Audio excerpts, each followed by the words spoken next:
Salam uşaqlar, bugün 20 sınaq işləyirik, davam edirik. 14-cü sınağımızdır və videolarım davamlı olması üçün sadəcə bəyənməyiniz və abunə olmanız kifayətdir.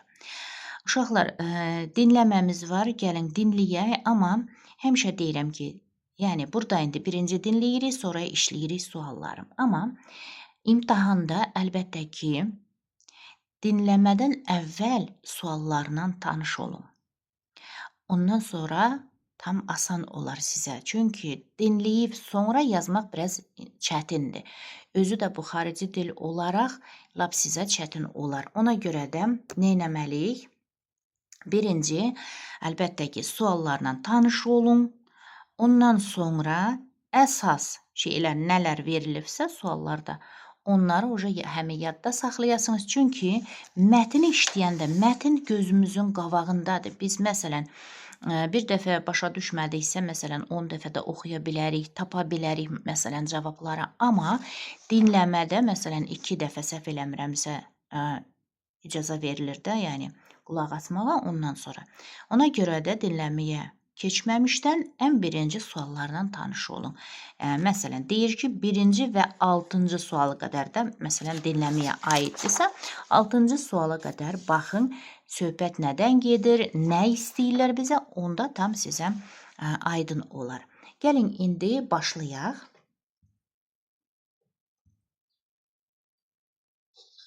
Прослушайте текст и выполните задание с 1 по 6.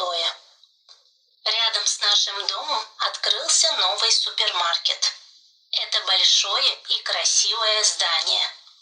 Супермаркет работает каждый день с 8 часов утра до 10 часов вечера.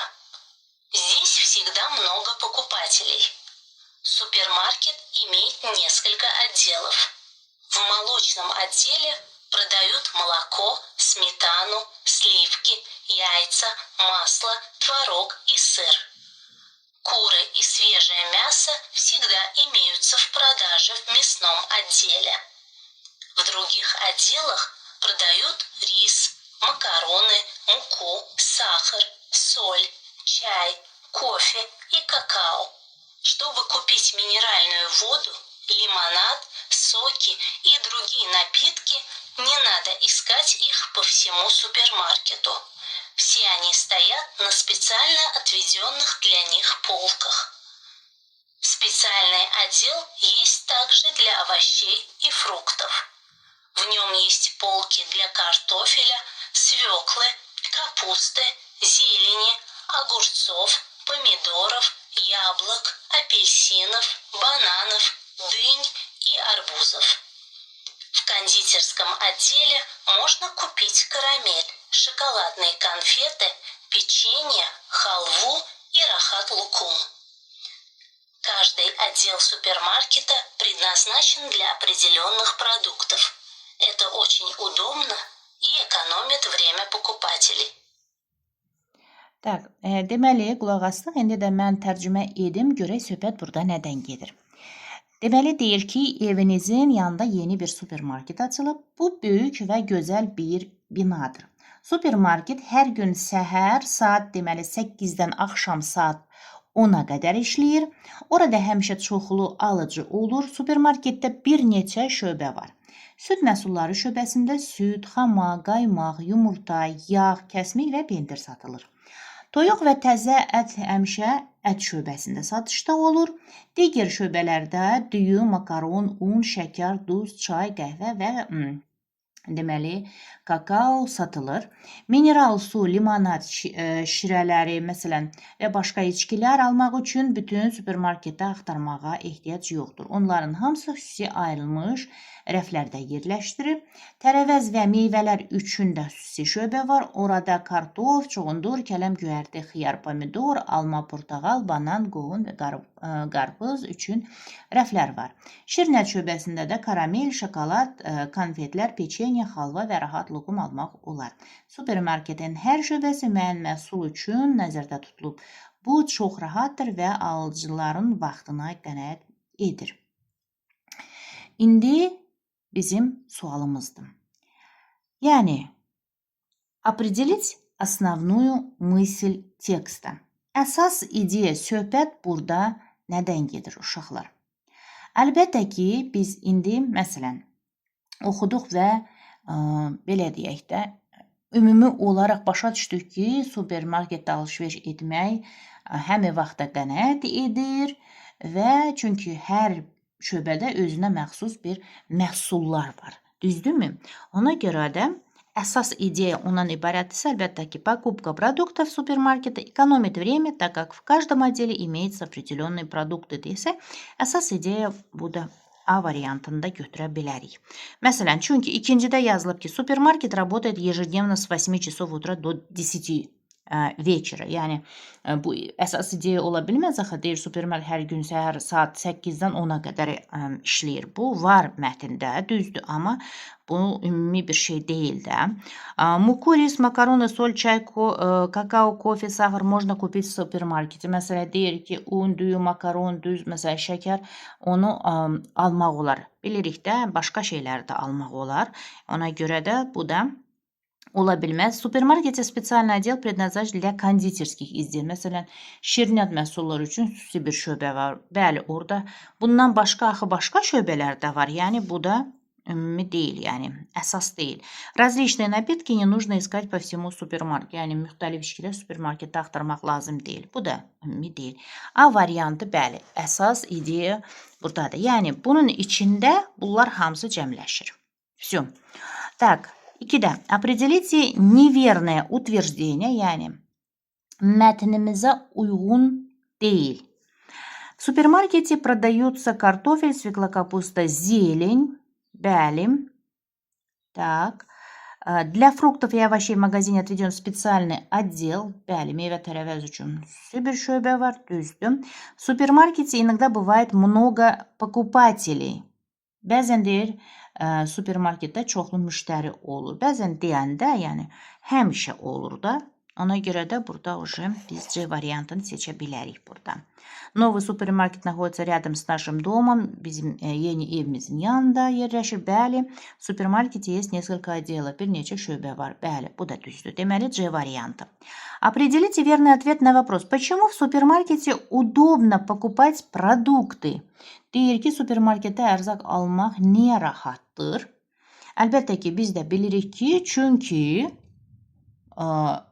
orada yemək üçün, deməli, xüsusi, belə deyək də, hər bir ərzaq üçün rəflər var. Düzdürmü? Hər bir, yəni harasa qaçıb axtarmaq lazım deyil. Hər bir, belə deyək, ərzaqın öz yeri, öz rəfi, öz şöbəsi var. Потому что в нем для продуктов имеются специальные полки. Правильно? Так.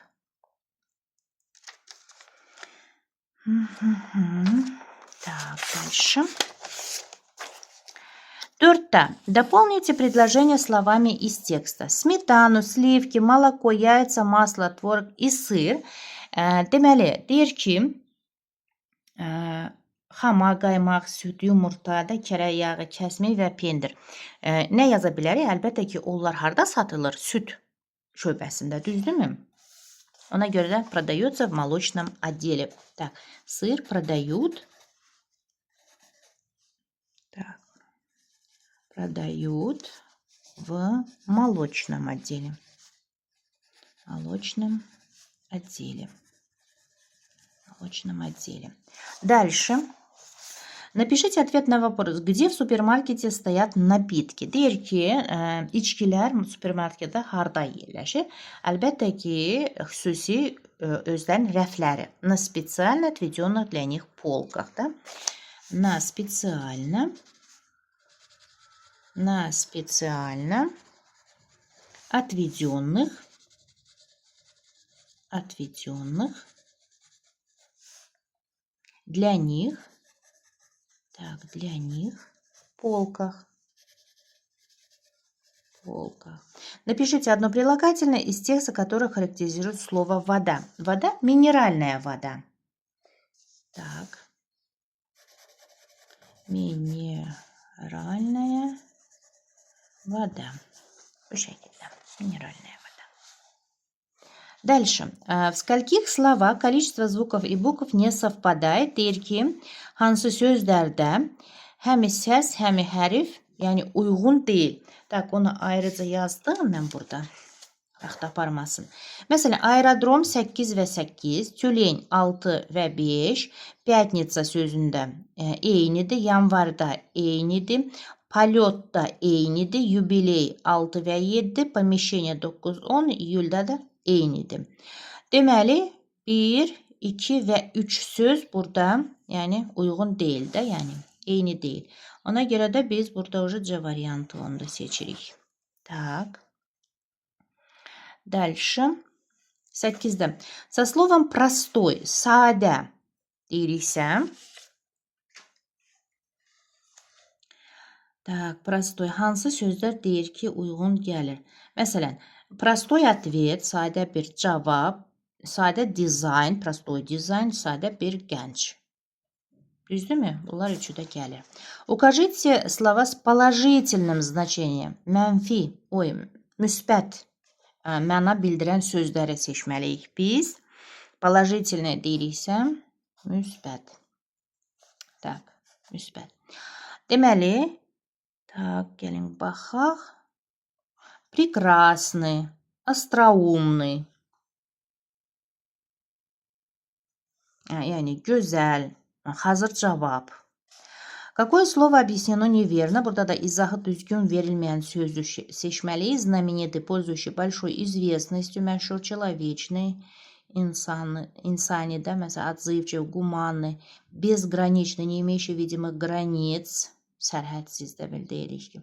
Одаренный, очень bogатый. Yox, одаренный istedadlı deməkdir.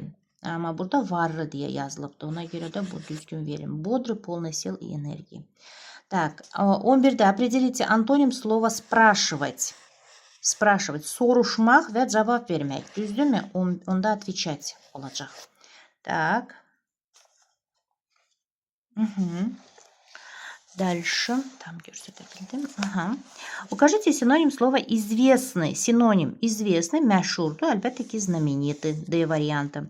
Укажите правильный ответ. Премьера спектакля состоится в субботу. Так.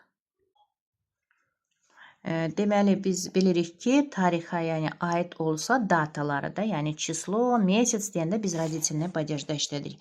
Премьера спектакля состоится в субботу 12 числа. И сегодня уже вторник, 11 число. Deməli, bizdə 13'də, onda E variantı uyğundur. Так. Определите неверный ответ. Düzgün deməli, neverni deyəndə, yəni burada hardasa səhv var ki. Ехать на фаэтоне. Это правильно. Ехать на фаэтоне. Дальше. Играть на скрипку yazılıbdı. Играть на скрипку burada уже uşaqlar deməli bizdə düzgün deyil. Çünki ехать на фаэтоне, на чем deyirik. Düzdürmü? На чем deyiriksə bu предложный падежdə burada уже düzdür. Играть на скрипку deyəndə biz deməliyik ki, играть на чем предложный падежdə? На скрипке. Axırda o yox, E olmalıdır. Deməli buradadır. Бороться с врагами. С кем? Творительный падежdə düzdür. Работать в аэропорту. Тоже. Где предложный падежды, и встретиться у филармонии. Уже родительный падежды, это правильно. Демяли Б варианта. Укажите существительное мужского рода. У нас будет мой миндаль, мой октябрь и мой путь. Демяли Е варианта, да? Укажите соответствие. Так. Мы приходим.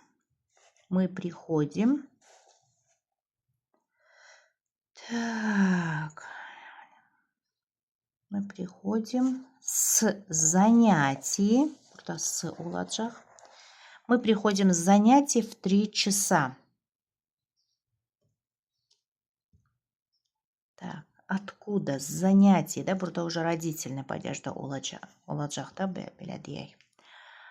Ага, с занятий. Футболисты приехали на стадион. Так, на стадион. Правильно?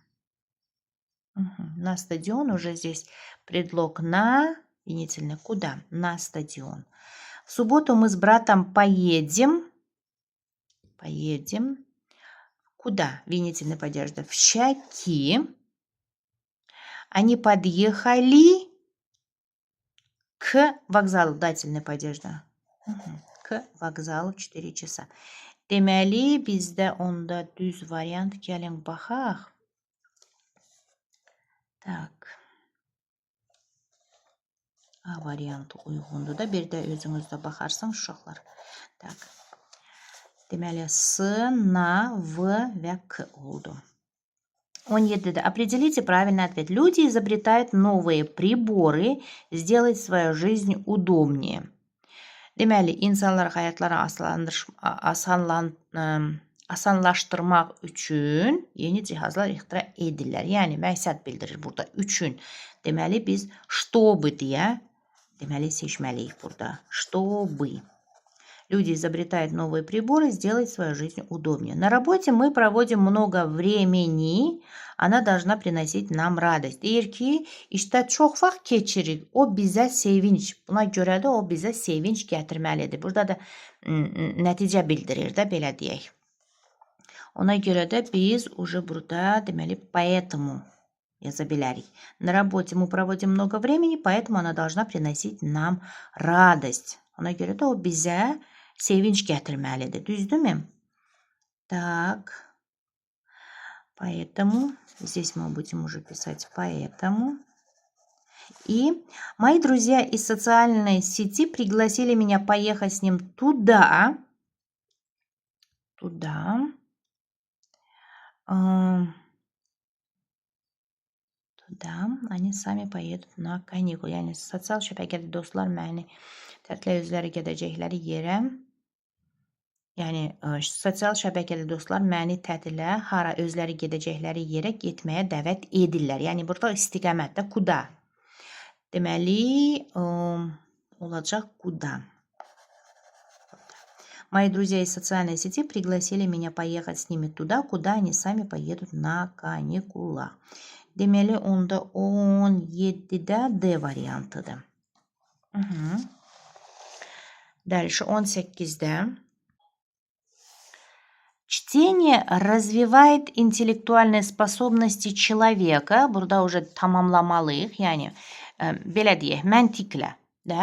Oxumaq insanın intellektual qabiliyyətlərini inkişaf etdirir və davam etməliyik. Bu, deməli, cümləni. Necə? Yəni, buna görə də, məsələn, mümkün qədər çox müxtəlif kitab oxumalıyıq.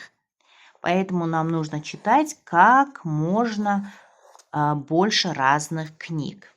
Вот так. Составьте предложение. 19'da deməli, necə olmalıdır? Gəlin baxaq. Так, в наши дни люди пользуются кабельным телевидением. Deməli, bizdə E variantı. 19'da onda E. Дальше. 20'də составьте текст. Так, burada da мәтін. Человек кормит их и заботится о них. Так, bir insan onlara yedizdirib və onlara qulluq edir. Их содержат в специальных помещениях. Onları xüsusi otaqlarda saxlayırlar. Эти животные живут рядом с людьми. Bu heyvanlar insanların yanında yaşayır. Домашние животные дают нам мясо, молоко, шерсть.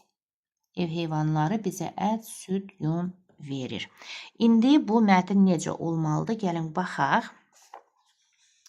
Так, домашние животные дают нам мясо, молоко, шерсть. Правильно? Эти животные живут рядом с людьми.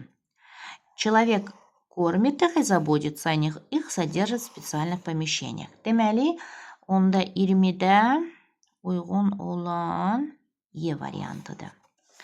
Так, 21'de doполните диалог. Burada уже dialog olmadı. Какой колледж ты хочешь поступить? Hansı kollecə deməli getmək istəyirsən, düşmək istəyirsən və biz deməliyik ki я хочу поступить в компьютерный колледж, компьютер колледжinə. Ondan sonra так. Ondan sonra deyirsən какую специальность ты выбрал? Hansı ixtisası seçdin deyə soruşur. Burada onda 2 olacaq. И я хочу стать веб-dizaynerом. Mən veb-dizayner olmaq istəyirəm. Deməli 4. C variantı uyğundur burada. Продолжите логический ряд. Burada da arxitektura, живопись, kino və davam etməliyik. И литература. Düzdürmü? Arxitektura, живопись, кино, литература. Так, правильно. Дальше. İndi bizim mətnimiz var. Uşaqlar burada. Mətni mən oxuyum. Ondan sonra tərcümə edim. Так. Компания Microsoft была основана в 1975 году. Это хорошо известная гигантская американская компания. Она производит программное обеспечение, которое широко используется во всем мире. Богатство и мощь Microsoft растут в течение многих лет.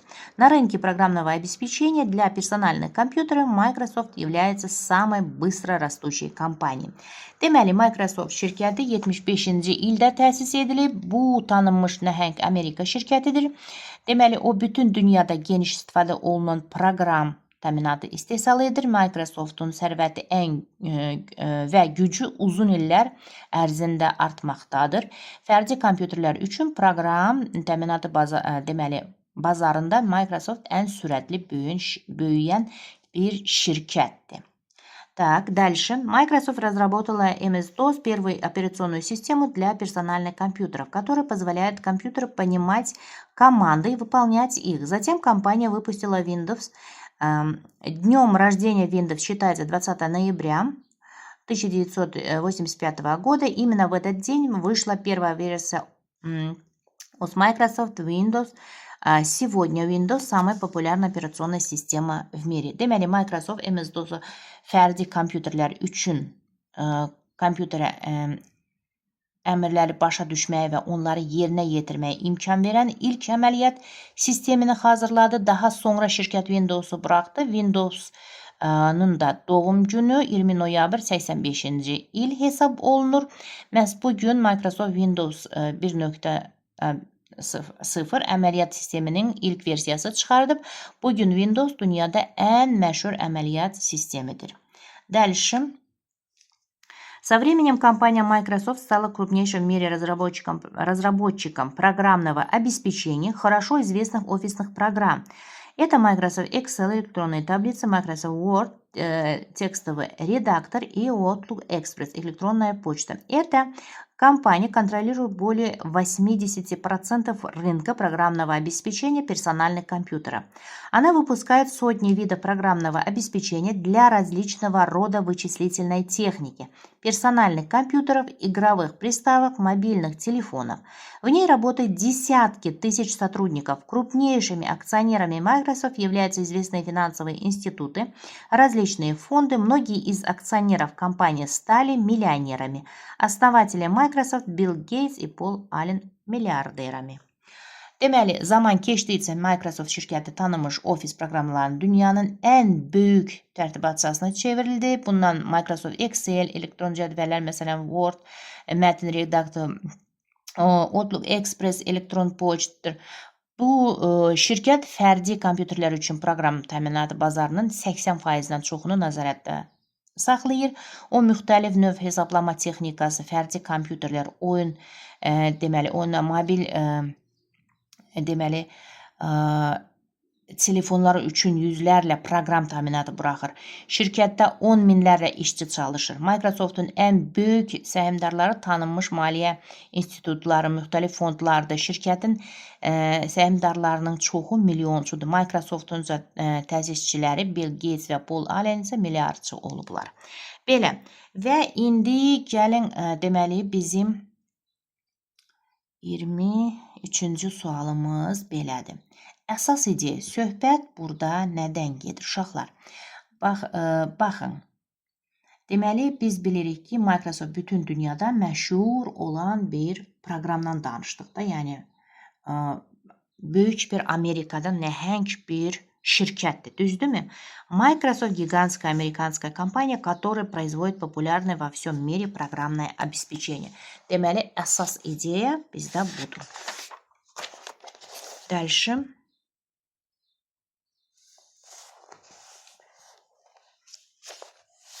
24'te. Какое утверждение не соответствует содержанию testa? Mətnə uyğun olmayan deyir ki, gərək biz seçək buradan. Tak. Gəlin baxaq. Основатели компании Microsoft Bill Gates и Paul Allen стали миллиардерами. Bəli, Bill Gates и Paul Allen миллиардер oldu. Bunlar düzdür. После Windows была выпущена операционная система MS-DOS, благодаря которой компьютер понимает и выполняет команды. Windows deməli MS-DOS əməliyyat sistemi buraxır və bunun sayəsində kompüter əməliyyat başa düşdü və yerinə yetirildi də demək o. Так, MS-DOS первая операционная. Сейчас посмотрим. Так. После Windows была выпущена. Yox, görsəniz, birinci, deməli, Microsoft разработала MS-DOS, первую операционную систему для персональных компьютеров, которая позволяет компьютеру понимать команды и выполнять их. Затем компания выпустила Windows. Deməli, birinci MS-DOS olubdu da. Tak. Amma burada yazılıb ki, после Windows. Windows'dan sonra MS-DOS olur. Yox, birinci MS-DOS, sonra Windows. Deməli, bu düz deyil. Так, дополните предложение информации из текста. В наши дни Windows это, bu günlər Windows bizim üçün belə deyək də nədir? Əlbəttə ki, biz bilirik ki, самая популярная операционная система, да? Дальше. Определите правильный ответ на вопрос. Какая операционная система стала первой для персональных компьютеров? Ən, belə deyək də, fərdi kompüter üçün ilk əməliyyat sistemi hansı idi deyə bizdən soruşur. Əlbəttə ki, biz də bilirik ki, MS-DOS. Так, операционная система MS-DOS. B variantıdır. Дальше, 27. Дополните предложение информации из текста, заменив в ответе не менее двух слов. Американская компания Microsoft производит программное обеспечение, которое, və burada belə bir, deməli, yazıb ki, cümlə. Amerika şirkəti Microsoft proqram təminatı istehsal edir və gəlin bunu tapaq.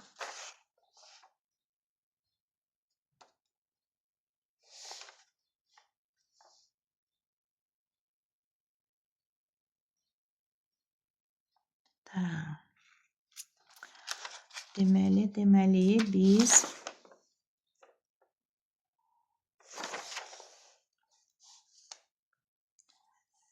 так.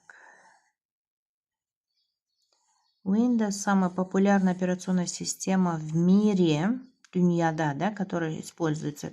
Она производит программное обеспечение, которое широко используется во всем мире, да. Dünyada deyiriksə, onda biz yazmalıyıq. Американская компания Microsoft производит программное обеспечение, которое применяют по всему земному шару, да, применяют по всему земному şarı.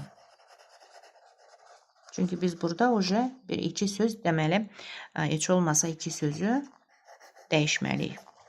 Так, дальше. Ответьте на вопрос, выразив свое мнение не менее чем в 3 предложениях. Какую роль играет компьютер в вашей жизни? Və belə bir sualda 3 cümlədə yazmalıyıq. Kompüter həyatımızda hansı rol oynayır? Və так, Димин öz cavabında göstərirəm. Компьютеры давно вошли в нашу жизнь.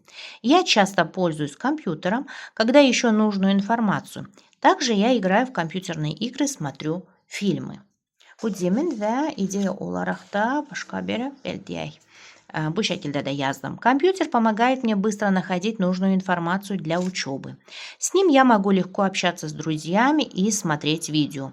Этот гаджет делает мою жизнь намного проще и ярче. Bu da deməli ikinci deməli belə deyək də 3 cümlədə olan bir mətndir. Дальше.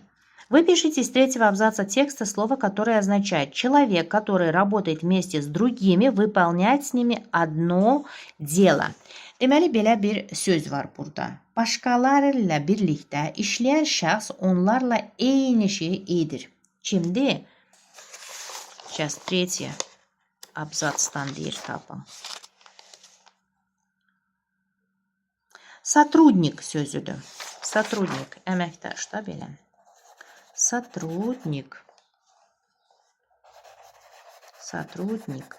И напишите из 1-го абзаца текста синоним слова создано. Yani burada yaradılmış. Yaradılmış ya da başqa cür основано deyə bilərik biz. Основано. Так. Основано. Belə. Uşaqlar sağ olun. Görüşərik.